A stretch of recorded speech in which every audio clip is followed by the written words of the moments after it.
Hello, everyone, and welcome back to another episode of Corp Artainment. I am your host, Emil Brown, and today we have a musician on the line, and he has been doing music for a long time. In addition, he's also a sales manager for a company that makes instruments for surgeons. So that's a really cool tip. Well, not tip, but cool overlap. Welcome, Aidan Moore. It's glad to have you on.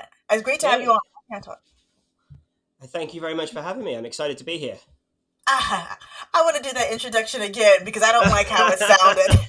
just so you know, I think I put this on the email before, but I'm not a sales manager anymore. So I actually stopped doing that about 7 years ago. Before I went full time as a musician, that's when I gave up because that was back when I lived back in the UK. So I've actually worked here. I've been working full time as a musician and singer for the last until COVID hit really. So probably six years. Okay, So I'm just, I sorry don't know if about that makes that. any difference. I don't know if that makes any difference, or we'd cover it anyway. But just, I put it in the email, but I wasn't sure if you'd got around to reading it. So, I must have missed that email. I'm sorry because I'm looking at my notes and I didn't update that. no worries, that's okay. Okay, but tell us. I'm still curious to know that side though. So, were you doing music when you used to be a sales manager, or did you kind of Yes. focus more so? Okay, so what was that like being a musician? Were you a secret musician and no one knew, or was this something that you kind of talked about amongst your coworkers as well? Well, it's funny. It started off originally. I won some competitions locally. I've been playing. I mean, I'm 30. How am I? 38 now, and I've been playing guitar since I was 10. So we're getting on for almost 30 years, which is I'm ashamed to say that I'm even that old. Um, but I did various different things with music. I played guitar. I played drums at school as well, and then I also DJ'd and produced dance music for a few years. And then I kind of got back into picking my guitar back up when I was in my mid 20s, and entered some competitions locally, which fortunately I won, and they offered me my first ever paid gig. I'd never ever been paid to do music before, so Mm. I won the competition, and which was a cash prize plus some local gigs, which is where I was living back in the UK. And from that, one gig became another one. And then over the next kind of 5 or 6 years, I built my repertoire and my customer base in the UK to be doing bars, pubs, restaurants, corporate entertainment, Mm. weddings, and things as well. And alongside that, I was doing some freelance photography. But I was working full time at the same time, and it just became untenable eventually for me to hold down a family, a wife, a full time stressful job, and also try and make some kind of career out of music as well. And fortunately or unfortunately, depending on how you look at it, my ex wife and I split. Because of the pressure, but it did mean that at the same time, or within a few weeks afterwards, I was offered a full time contract as a musician and singer on board a cruise ship, working for a European cruise company. And that basically became my opportunity to kind of get away from the stress of going through a horrible divorce or a breakup, and basically gave me an opportunity to have a contracted musician job for 6 months initially. But it went on to become 6 years, and I'm still doing it now, or I would be if it wasn't for COVID. So yeah, it's been an incredible last kind of decade and a half, and I'm very fortunate to have been able to travel the world, to see some incredible countries, to meet fantastic people, and to play some of the most incredible gigs and sets all over the planet. I think it's so great that you're giving this perspective because oftentimes when I think of being a singer, I don't think of singing on a cruise ship.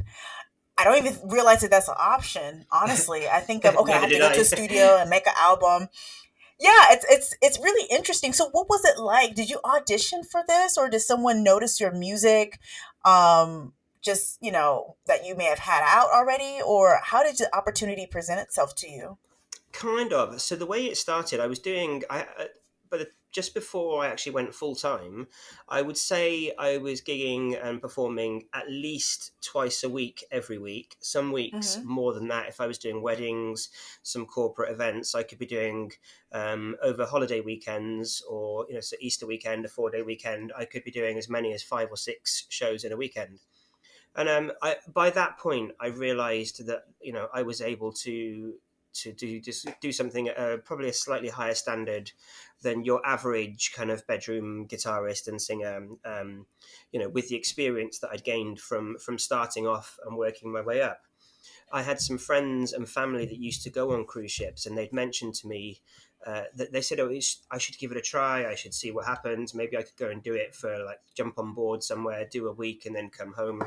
So I had no idea what to expect. I had Yeah. some content on YouTube, on my YouTube channel already, and so I sent some of those videos to a few different agencies in the UK that I knew hired entertainment for cruise ships, with the expectation at that time that I could maybe go for a week or two and take my then wife and daughter with me for a working holiday, basically. Um, and in the meantime, in between them reviewing that material, it took them, I would say, nearly 6 months to come back to me to say they'd reviewed the material and to find out what their opinion was, which is not unusual, as I've found out, having now been involved in the industry for a long time. So yeah, they came back to me just after I'd split with my wife, and they said, "Look, sorry it's taken us so long, but we really like the stuff that you've sent to us.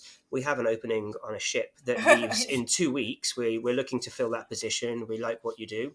We'd like to offer you a 6-month contract rather than a 1 or 2 week gig." And because of my situation at the Mm. time, I talked with my boss at the company I was working for. He said, "Look, it's a fantastic opportunity. Don't let it pass up." He said, "And right now, you probably could do with a change of scenery and get away from everything that's happening here at home." So I decided to go for it. I thought there's not many times when you're in your early 30s that you get an opportunity to turn your life around and to do something as amazing as that. Often these things are, you think of them happening Mm-hmm. to younger people straight out of college or university. So I was like, okay, let's give it a try. What's the worst that could happen? I could do 6 months, hate it, come home, and decide it's not for me. But actually, it went on to become the kind of the forerunner for the whole of the rest of my life since. I enjoyed the contract. I Wow. was fortunate enough to be well reviewed by the guests that were on board.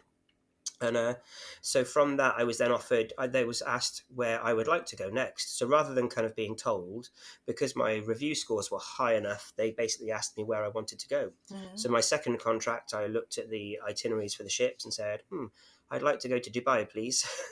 So I did 6 months in the Middle East, Ah! touring Abu Dhabi, Dubai, and kind of all the surrounding countries. And then from there went to Asia. Mm-hmm. I then changed companies, worked for a different cruise line that was, I went from a UK equivalent of Carnival, so more of a kind of family and party type ship, to working with Wow. a luxury brand, a 6-star luxury brand. And again, performed Hmm. well enough for them that they offered me my choice of where I wanted to go. And my dream has always been to travel to Antarctica. And the cruise company that I finished working with before the COVID hit, I was very lucky. I got to spend 2 winters in Antarctica touring the South Pole and singing to the guests on Wow. that ship. That's where I met my current wife. And it basically, I mean, like I say, Look at it that. set the whole path out for what's become, or is about to become, the rest of my life from here on in. Hence why I'm talking to you. I've met you because I've ended up in the States. Just being open to different opportunities and trying Yeah. something new and weighing your options, pros and cons, and then going for something different. I would have never thought that I would be learning about the opportunity to sing on a cruise ship. So now I'm thinking to myself, maybe that is a route that I could take if I want to be a singer. you know Mm. Yeah, when definitely. you so what are some unexpected things that you've learned along your journey? Some things I have learned. So I get often asked by people when I'm working. It's not Mhm. uncommon for example, for a parent to come to me and say, Mhm. "My son Mhm. or my daughter enjoys doing music. They're a great singer. What advice would you give them if they wanted to Mhm. do what you do?" And I always say that there's two main pieces of advice I give. The first one is learn Okay. to play an instrument, because or to dance. You could be part of the show team on a ship, which means you're dancing and singing. But if you want to sing, ideally you have to play an instrument, or at least be in a duo or a band with someone else that plays, because there are a million people in this world that can sing to an exceptional standard, but you really have to be able to offer something above just singing to backing tracks. So even if you're playing along to backing tracks, I mean, I use a loop pedal, and I have a couple of solo headline shows. I do an Ed Sheeran tribute act. I do a history of rock and roll show, as well as also being a musician in the different bars. You don't have to be a great guitarist. You don't have to be a great pianist. You can play. I know people that sing and play the saxophone alongside a backing track, but you just have to have some kind of element of live performance. The second piece of advice is never ever believe anybody when they tell you they'll call you back. So if anybody says, I'm Mm, busy, I'll call you back, don't ever believe them. Make sure you harass them. Make sure you're at the top of their pile of people they've spoken to. When they have an opportunity, and opportunities come up all the time, people get fired from ships, they leave on mm-hmm, medical grounds, they decide they don't want to do it mm-hmm, anymore. That's how I ended up in Antarctica for the first time, was because my predecessor, I was due to go the following year, but the person who was on the ship who had started decided they hated it. So I was given a phone call and said, "Can you get to mm. Antarctica in a week?" And I went, "I can certainly get to South America, and then you'll put me on the ship." So that's how I ended up there. But only because I make sure that I stay in contact with the people that I've spoken to. And so when an opportunity comes up, I like to be the Mm. last person they spoke to, so I'm the first one they think of to fill that gap. So those two pieces of advice: play an instrument, Do you get it? Oh, always make your callbacks. okay, that's smart advice. Do you recommend that people present their own original work as well too, or do you think it's a better idea that they don't present their original work because do they lose rights to it or whatnot, or do you stand out if you make your own original pieces? Generally, for bar work and for places where you're entertaining lots of people. I mean, I do write songs as well. I haven't written any new material for a long time. I had at one point probably about an album and a half's worth of stuff. One or two songs I was super happy with. The others were more cathartic for my own release of things that I wanted to say or to put down. But generally, to be Hmm. entertaining, people want to be able to sing along and dance to things that they know. So one of the things that I do is, because I'm a solo act, I make my own arrangements of existing songs. And in terms of intros and things like that, and also because I don't have a band or another guitarist to play solo until I started looping, so I was able to I made it my own, but they were songs that everybody wanted to sing along to and to dance along to, and I think that's really key. But it doesn't hurt to throw some of your own material in, and often I get asked if I can play some of my own songs. So what I do on the ships is to sell CDs, Oh, really? and when I sell the CDs, it's a mixture of my songs and covers as well.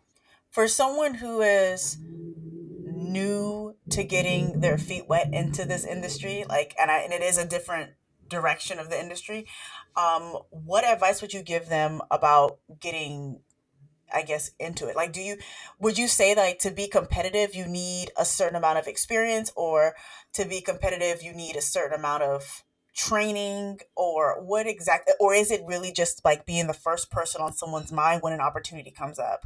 So what Yeah. makes someone able to get their foot in the door? The first thing is, clearly you need to be at a level where you can entertain. So it's not just a case of there's lots of people that can play guitar really well or they can sing really well. You don't have to be able to do either to an exceptionally high standard, but you have to be entertaining in front of people. So when you're dealing with lunchtime shows on the pool deck, you could have 1,000, 2,000 plus people listening to you, and so you have to be able to present something that they want to listen to, and be able to banter and talk with the audience, to be able to take requests and things like that. But to get your foot in the door, it's funny that you say get your feet wet, because that's actually the last thing you want to do on a cruise ship. But but certainly, if your feet are wet, there's definitely a problem. But certainly getting in the door. What's more important is to have good quality showreel footage. So some of my earlier showreels were not that great. And I was given some advice by one of the agencies that I worked with. So I went back and I borrowed a friend's studio and a better camera, and I edited the videos down. And instead of just kind of, sending them one or two songs fully, I learned how to edit video a little bit with just using YouTube tutorials, but enough that I could create some showreel footage of 5 to 7 minutes of approximately a minute per song, showcasing different styles, a ballad, some pop, maybe a cover of a rock song, something, maybe a bit of original, whatever it is, but it just has to be good quality footage and good sound quality. So invest in, I have a home studio here. I use a Focusrite Scarlett package, and it's a relatively cheap system, which gives really good audio results. And the same with a camera. Social media accounts could work too, can't they? They can, but they don't necessarily count for much when you're working in that industry, because they're not necessarily looking for people who can bring. If you worked with, for example, say if I went to a bar or a restaurant here, or a venue here, and said I want to do some gigs, they would probably look at my social media, because they would want to know that if I'm playing, I have at least some kind of fan base or following that will bring people through the door. But on a cruise, it's a captive market. The people that go on to hotel resorts and cruises, because I don't just do cruises, I do hotels and resorts internationally as well. But those people are going on their vacation whether I'm there or not. So they don't need to actually book me on the strength of how many fans or how many followers I have. So that's one key thing. In fact, I stopped maintaining a website after a while, because there was no financial benefit to me paying for a website and web space when I didn't need to. What I needed to do was make sure that my showreel material was good. So I stopped my website, I stopped my business cards, and I put that money towards investing in some home studio equipment that meant I could record high quality footage. So that's more important in the industry that I'm in. If you're a local band and you're trying to make it and you want to sell shows and do things in your hometown, absolutely social media presence is a must, and being able to demonstrate, certainly if you want to be booked for festivals. I did some festivals back in the UK, and back then I had a good fan base in the UK, so I was able to say, look, I interact with all of these people, and they want to come along to a show. So when they're selling tickets, the promoters will make some money, but they don't need to make any money from me in the venues that I play at. So it's a slightly different kind of way Oh. of making a career from music. Oh wow. Okay. So you're positioning yourself completely different. And that's really interesting to know, is that this is how you position yourself if you're going to be singing on a cruise ship. You don't necessarily need to have a social media account. It's more about uh being a good performer, and people enjoy watching you perform as Yeah, opposed to bringing people in the door because the tickets are already sold. They're exactly. And already, yeah.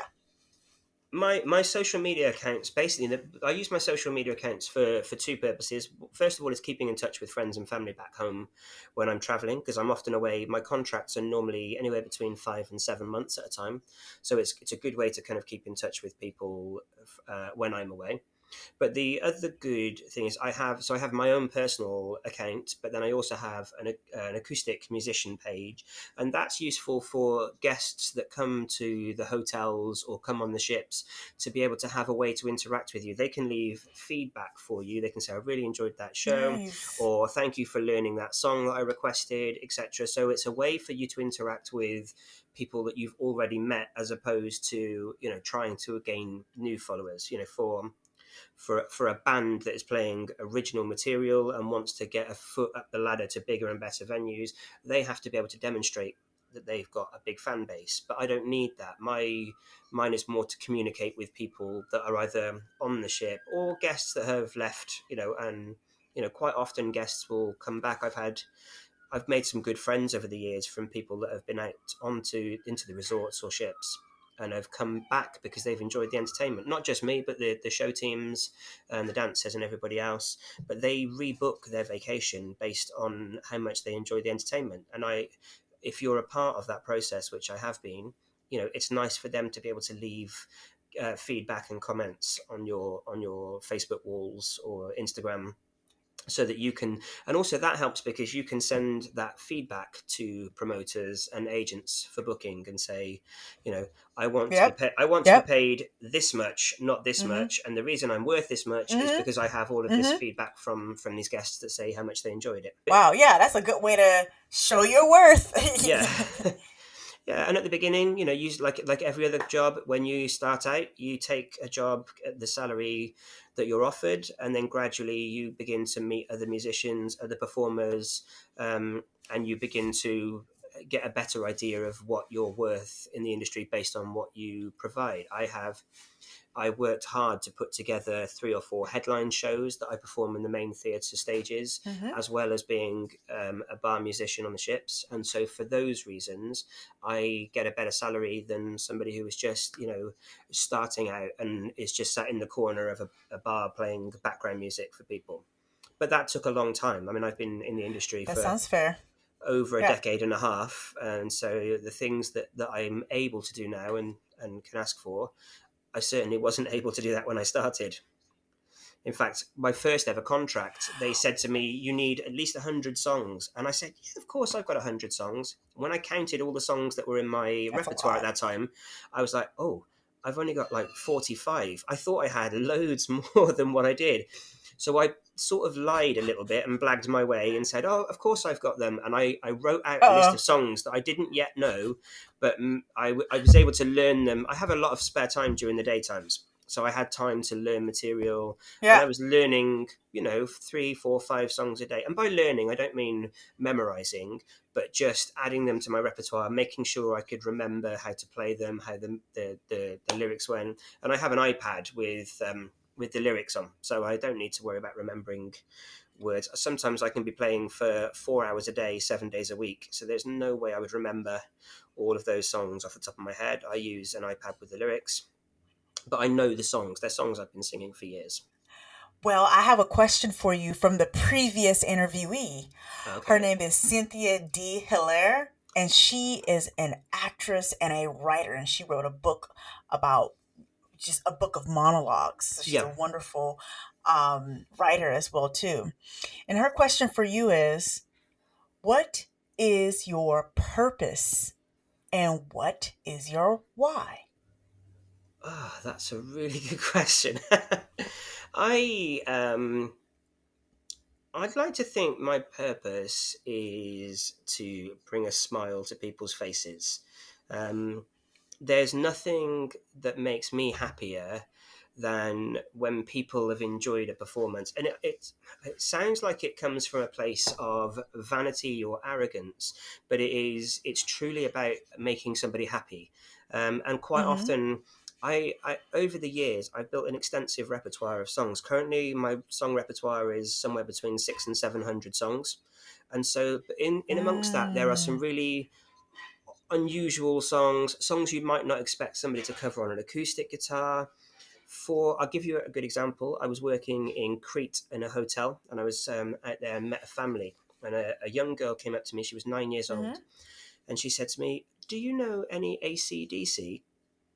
And this is a 9-year-old girl, and I looked at her parents and I said, "Is this a request from your mummy and daddy by any chance?" And she said, and her mum came over to me, or mom over here, but her mum came to me and said, "Actually, she's a really big fan." And I said, "Well, I don't have any AC/DC. It doesn't really necessarily go very well with acoustic guitar. But I tell you what I'll do. Tomorrow I have nothing to do. I'll go away and I'll spend some time and I'll learn something by them." So I learned, was it, no, not Back in Black. It was Highway to Hell. um, Not a song you would expect an Mm. acoustic guitarist to be covering.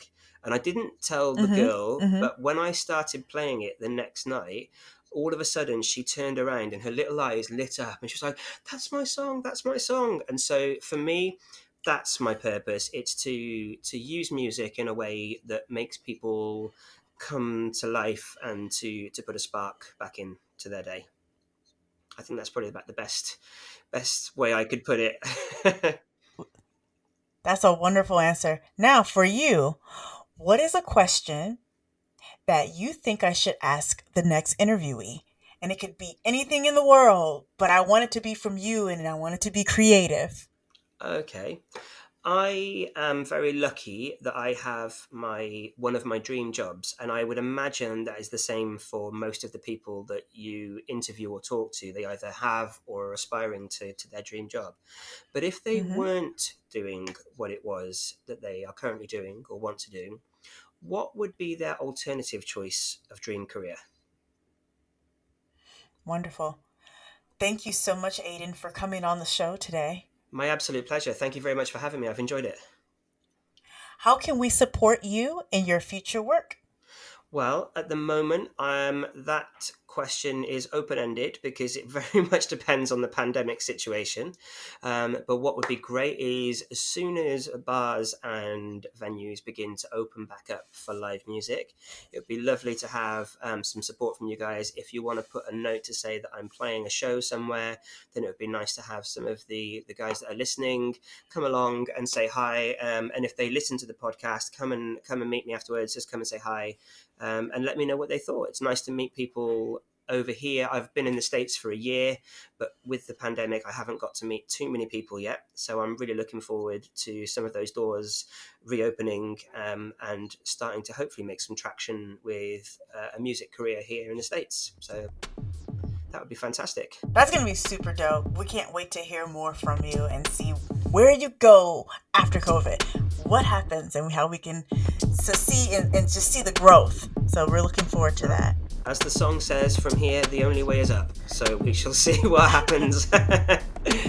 So thank you very much for having me. Absolutely. See you.